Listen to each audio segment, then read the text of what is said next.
안녕하세요. 강신우의 교회음악 강의를 맡아 진행하는 강신우입니다.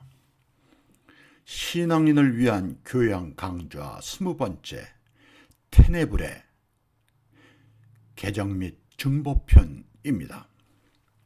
나의 블로그와 유튜브 강의 가운데 가장 많은 조회수는 테네브레입니다.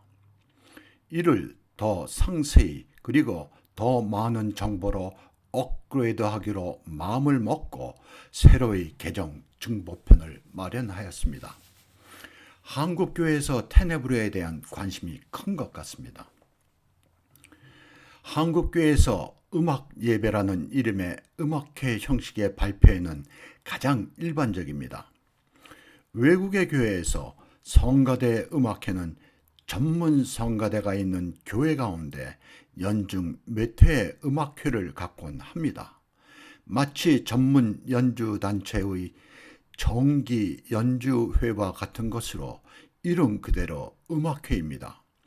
이때에는 교회 교인들도 음악회 입장을 위한 표를 구매하여야 참석이 가능합니다. 이 전문 성가대라는 이야기는 음악가들이 노래하는 성가대를 얘기합니다. 이러한 성가대는 세계 정상급 합창단들이기도 합니다. 그래서 교회 예배와 다른 음악회를 정기적으로 1년에 몇 회씩 갖곤 합니다. 이러할 때 많은 사람들이 그 음악회에 참석합니다. 합창음악에 관심 깊은 사람들이죠, 대부분. 우리 성가대는 교회의 중요한 절기에 음악 예배가 아닌 어느 합창곡을 노래하는 연주회가 일반적입니다. 그때 일부 간단한 예배, 2부 음악회와 같은 형식입니다. 교회 성가대가 교회의 주의 절기에 드리는 예배 가운데 하나가 고난주간에 드리는 테네브레인 것입니다.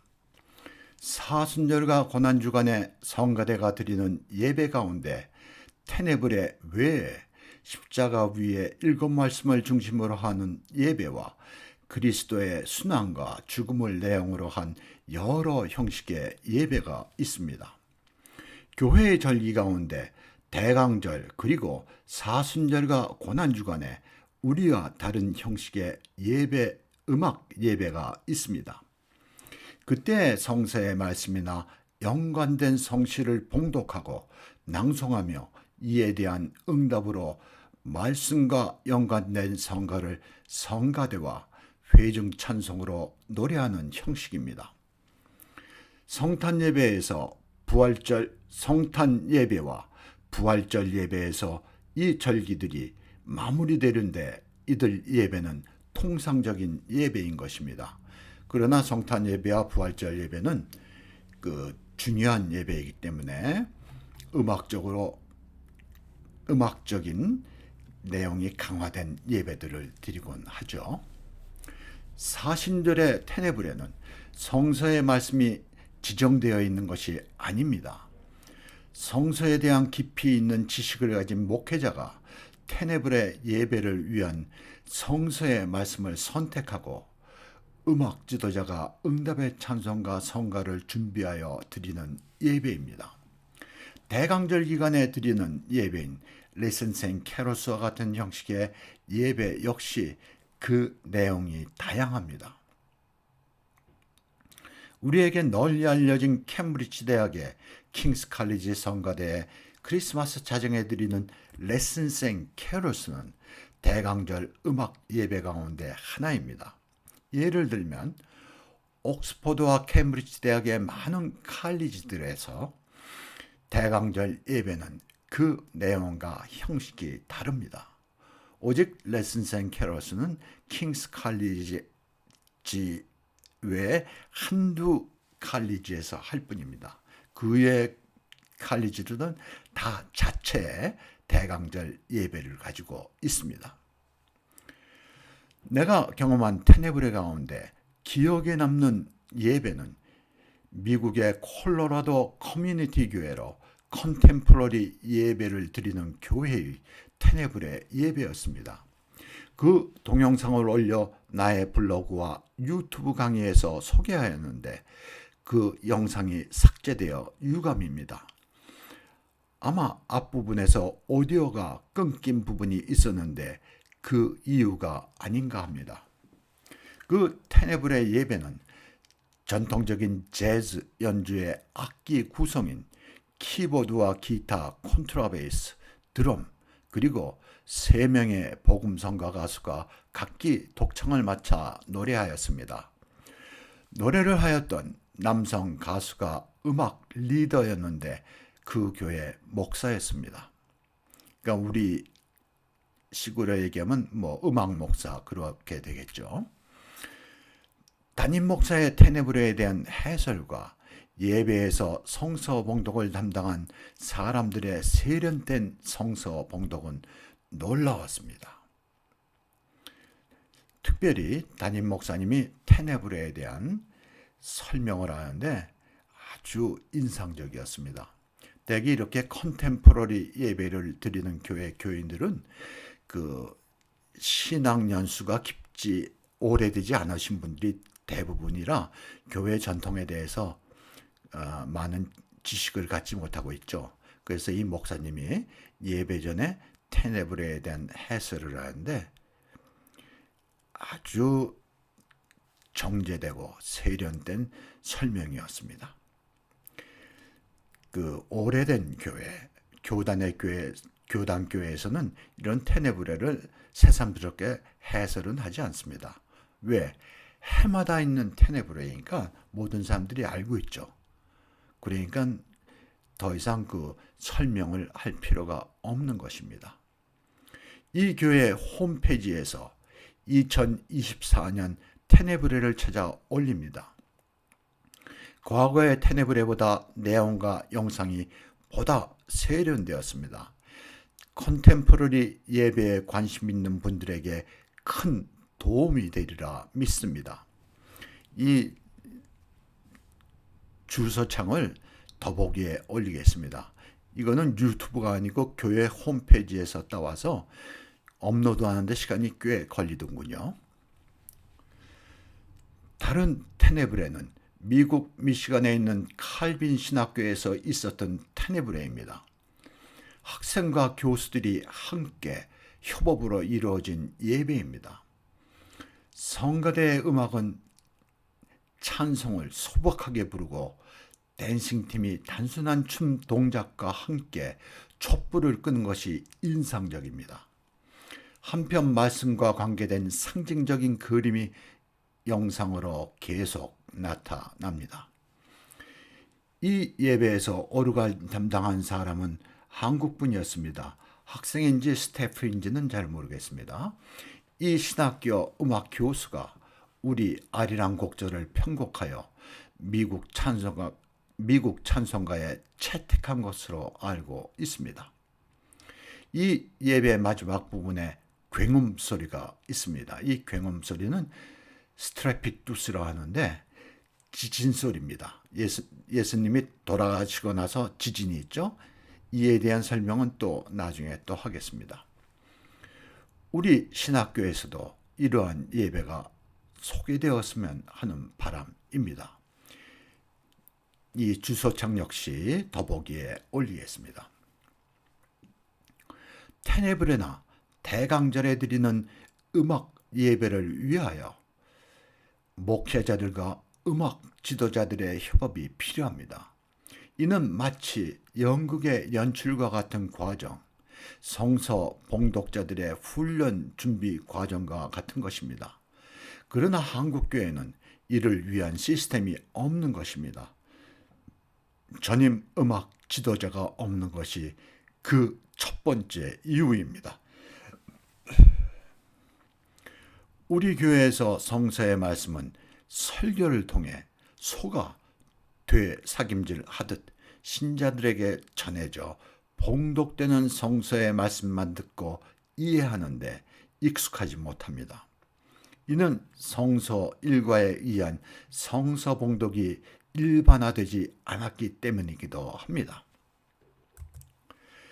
여기에서 봉독되는 성서의 말씀을 요약한 내용의 제목으로 소개하여 봉독되는 말씀의 내용을 이해하는 데 도움을 주려고 노력하였습니다.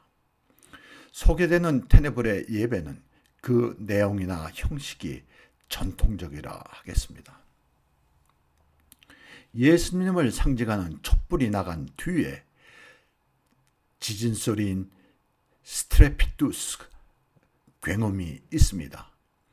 이것은 예수님이 운명하신 뒤에 지진으로 인한 굉음을 묘사한 것으로 이때 교회 안은 완전한 어둠이 지배합니다.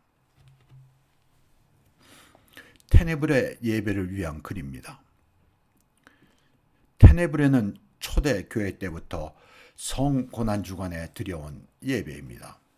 이 예배는 우리 주 예수 그리스도의 고결한 희생과 죄에 대한 무서운 결과를 신앙인들 마음속 깊이 심어주기 위하여 행해져 왔습니다.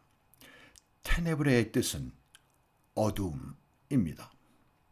이는 예수 그리스도가 십자가에 돌아가신 후 세상이 어두움에 뒤덮였다는 의미를 가지고 있습니다. 예배가 진행되는 동안 말씀이 봉독되면서 촛불이 차례로 꺼지고 교회 안이 서서히 어두워지기 시작하여 어두움에 이르게 됩니다. 이것은 예수 그리스도의 사랑과 자비 그리고 믿음을 저버리고 죄와 증오의 세계로 떨어지는 것을 의미합니다. 7개의 촛불 가운데 중앙에 예수 그리스도를 상징하는 촛불은 꺼지지 않습니다. 이 촛불은 예수님이 죽음당하시는 복음서 봉독 뒤에 제단을 떠났다가 잠시 후 다시 제단으로 옮겨지는데 이것은 예수 그리스도의 죽음과 부활을 암시하는 것입니다. 이 예배의 내용은 예수 그리스도의 순환과 죽음에 관한 말씀으로 구약 성서의 시편과 이사야서의 예언의 말씀과 신약의 말씀입니다. 예수님이 잡히시어 십자가에 고난받으시고 돌아가시기까지 요한복음이 중심이 되었습니다. 마지막 말씀은 예수님이 지니셨던 마음을 우리가 갖기를 권하는 사도 바울의 권면의 말씀입니다. 마지막으로 봉독되는 말씀인 예수님이 지니셨던 말씀을 우리가 갖기를 권하는 사도 바울의 말씀은 목회자가 담당하는 것이 좋을 것입니다. 본 테네블에는 성서 말씀과 이에 대한 응답으로 그 말씀과 관계된 성가대의 찬양과 회중 찬송 그리고 기도문으로 구성되어 있습니다. 한국교회는 예수 그리스도 생애와 관계된 절기 예배에서 음악회 형식의 음악 예배를 드리고 있으나 본 테네블에는 교회 전통에 따른 성서의 말씀과 그 내용으로 찬양을 드리도록 구성하였습니다. 아래의 내용은 이 예배를 위한 보다 상세한 설명이 되겠습니다. 강대상 중앙에 7개의 촛불이 점화되고 그 후에 성가대가 입장하면 예배가 시작됩니다. 촛대 가운데 중앙의 것은 다른 것들에 비해 굵은 것을 사용하는 것이 좋습니다. 이 촛불은 꺼지지 않는 촛불로 예수님과 그의 부활을 상징하는 것입니다. 이 예배에서 촛불은 말씀이 봉독된 후에 좌측과 우측의 순서로 반복하여 하나씩 차례로 꺼가게 됩니다. 그러나 중앙의 촛불은 끄지 않고 강대상 뒤쪽으로 옮겨갔다 다시 제 자리로 돌아오게 되며 이 촛불만이 강대상 위에 남게 됩니다. 교회의 조명은 평상시보다 전체적으로 낮추고 예배 끝부분인 침묵의 기도 시간에는 어둡게 조명을 낮추는 것이 좋습니다. 그러면 이 테네블의 예배의 내용을 간략하게 설명하겠습니다. 이 테네브레 예배의 주제는 Light to Darkness예요. 빛에서 어두움입니다. 예배가 시작되기 전에 조용히 올가니 전주가 있고 묵상을 위한 오르간 연주가 있게 됩니다. 그러면 집례자가 앞에 나와서 예배 부름이 있게 됩니다. 이 부분이 이제 예배를 준비하는 부분입니다.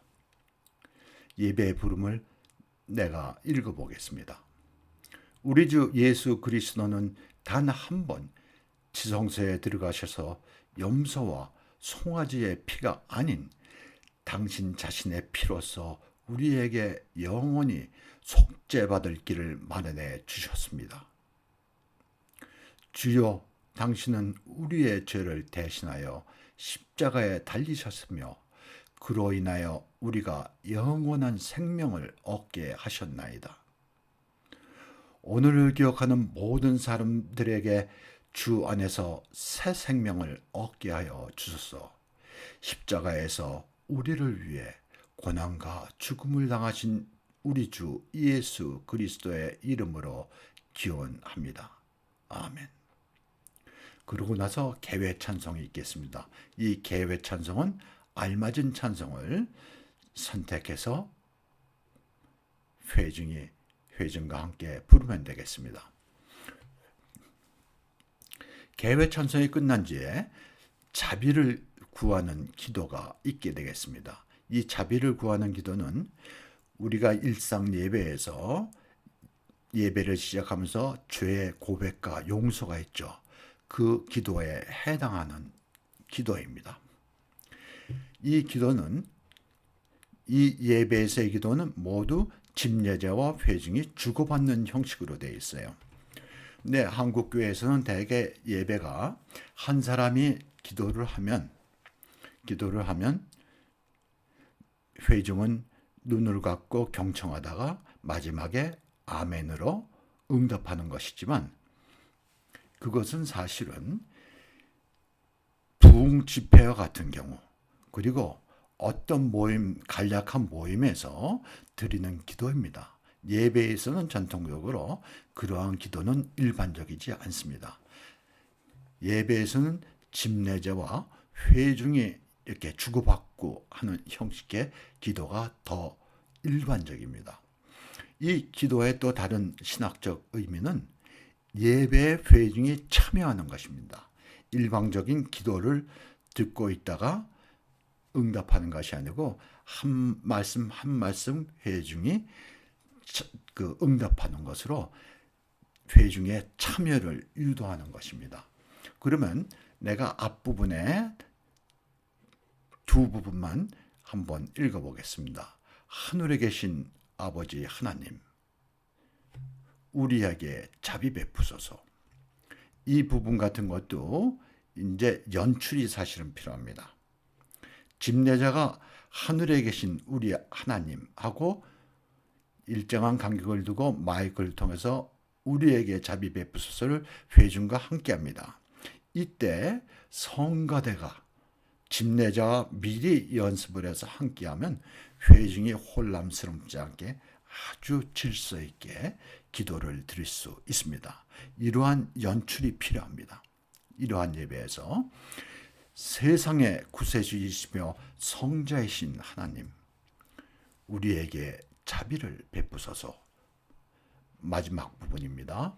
편안함과 즐거움을 구하는 일, 무거운 짐을 회피하고 의무를 저바르는 일과 다른 사람들에게 필요한 피해를 끼치는 이기심으로부터 하나님의 어린 양이신 주여 우리를 구하소서. 이렇게 자비를 구하는 기도가 끝난 다음에 이어서 감사의 기도가 이어집니다. 감사의 기도는 마지막 부분을 첫 부분을 내가 한번 읽어보겠습니다. 하늘에 계신 아버지, 우리에게 주님의 사랑을 나타내 주시고 생명의 글을 보여주소서. 은혜를 알지 못하는 우리에게 외아들을 보내사 주님의 은혜를 깨닫게 하심을 주여 감사드립니다. 이렇게 해서 예배를 준비하는 앞부분이 끝나게 되면서 테네불의 예배가 시작이 됩니다. 첫 번째 말씀이 봉독됩니다. 시편 22편이 중심이 된 봉독이 되겠습니다. 이 시편 22편은 시편 기자의 고난의 외침을 예수께서 십자가 위에서 기도하심. 여러분들이 어떤 내용인지 이해가 되시죠? 이 시편 22편의 키워드는 엘리 엘리 라마 사박다니, 나의 하나님 어찌하여 나를 버리시나이까, 그 말씀입니다. 네, 이 말씀에 합당한 내용의 응답성을 성가대가 노래합니다. 성가대의 응답성이 끝나면 두 번째 말씀이 봉독되겠습니다. 두 번째 말씀은 시편 51편입니다. 용서와 갱신을 위한 다윗의 탄원입니다. 시편 51편은 참회시 가운데 가장 대표적인 참회시예요. 다윗이 아주 큰 잘못을 저지르죠. 하나님 앞에서 자기의 죄를 고백하고 참회한 내용의 시입니다. 이 봉독이 끝나면 응답성이 있게 되겠습니다. 이때 응답성은 이 내용에 걸맞는, 내용에 잘 맞는 내용의 성가를 성가대가 부르거나, 만약 또 컨템포러리 예배 형식을 한다면 복음 성가 가수가 노래하면 되겠습니다. 세 번째 말씀은 이사야서 53장입니다. 고통받는 종의 모습을 선지자가 예언한다. 이 말씀이 끝난 다음에 또 응답성이 뒤따르게 됩니다. 네 번째 말씀은 요한복음 19장 1장에서 16절, 예수께서 매질당하시고 사형 언도를 받으심. 봉독자의 봉독이 끝난 다음에 응답성이, 성가대의 응답성이 뒤따릅니다. 대개 그 테네브레는 설교가 없는데, 설교를 만약 하기를 원한다면 이렇게 순서를 집어넣으면 되겠습니다. 다섯 번째 말씀입니다. 요한복음 19장 17절에서 30절, 예수께서 십자가에 못 박히사 돌아가심. 응답성이 있은 뒤에 예수 그리스도를 상징하는 촛불이 강단 뒤로 퇴장합니다. 이때 지진 소리인 굉음이 있게 됩니다. 예수님이 십자가에 돌아가실 때 지진이 일어나죠. 그 소리를 묘사한 것입니다. 이 지진 소리는 그 생략할 수도 있습니다. 근데 전통적인 테네브레에서는 꼭 이 스트레피투스가 꼭 있습니다.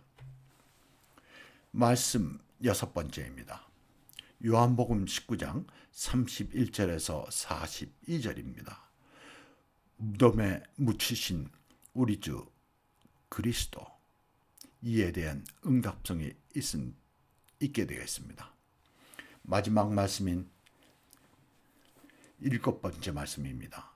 빌립보서 2장 5절에서 11절, 예수님이 진지셨던 마음을 갖기를 사도 바울이 권하는 내용입니다.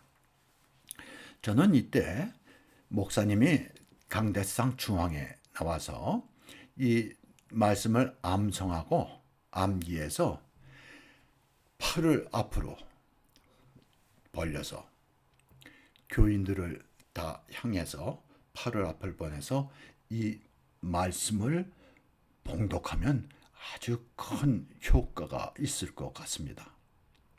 이 말씀이 끝난 다음에 응답성이 있게 되겠죠.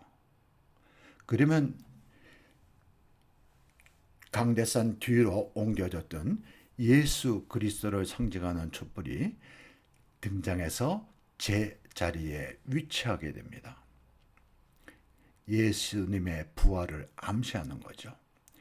이렇게 해서 이제 테네브레 예배가 끝나면서 마지막 마무리하는 부분입니다. 찬송을 회중이 다 함께죠. 이때도 알맞은 찬송을 선곡하면 되겠습니다. 그래서 마무리하는 기도가 이제 시작되죠. 이것도 첫 부분만 읽어보겠습니다. 주님의 고난과 죽음으로, 유다의 배신으로 인한 상처로, 베드로의 부정으로 인한 고통으로, 주님이 흘리신 피땀으로, 홍포와 가시면류관으로 거룩한 골고다를 물들인 피로 주님이 담당하신 고난으로 숨을 거두는 구세주여, 우리의 간절한 기도를 들어주소서. 이렇게 기도가 시작되고 마친 후에 주의 기도가 있겠습니다. 여기 소개된 주의 기도는 교동문 형식의 주의 기도인데 아주 훌륭한 내용입니다. 만약 이 교동문 형식의 주기도문을 사용하지 않을 때는 그냥 주기도를 암송하면 되겠고요. 그리고 또 뭐 노래로 요즘 많이 주기도문들을 하대요. 그렇게 노래로 불러도 되겠습니다.